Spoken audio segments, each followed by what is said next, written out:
ಅಂಗಿರಿಂದಲಂ ಕೋವಿಲಿಗೆ ಎದುರಾವಲ್ಲ ತಗವಲೆ ಮರುತಿನ್ರು Subrahmanyam ಇವರುಗಳೇ ಕಲಂದ ಕೊಲ market ಕೊಲುವರು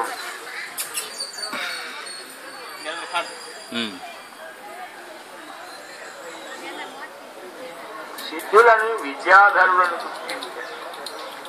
తిరోధానం అనే పేరు కలిగిన అంతర్ధానం ఆ దేహాన్ని ఇచ్చారు. తన శరీరం నుంచి కిన్నెర త్రిపురుషులను గుర్తించారు. అప్పుడు బ్రహ్మగారికి సంబంధించిన గీతాలు పాడుతున్నారు. అయినా ఆయన సృష్టి వృద్ధి కాలేదు. చింతించాడు. కోపం వచ్చి కాళ్ళు చేతులు ఎదిరించాడు. అవన్నీ కూడా సర్పాలై కూర్చున్నాయి.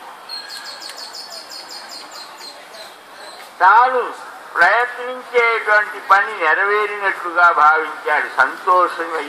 సంతోషంగా వనజుడు కన్నుకులు కృతినిగాత భావించి ఆత్మదృష్టి వహింపన్ మన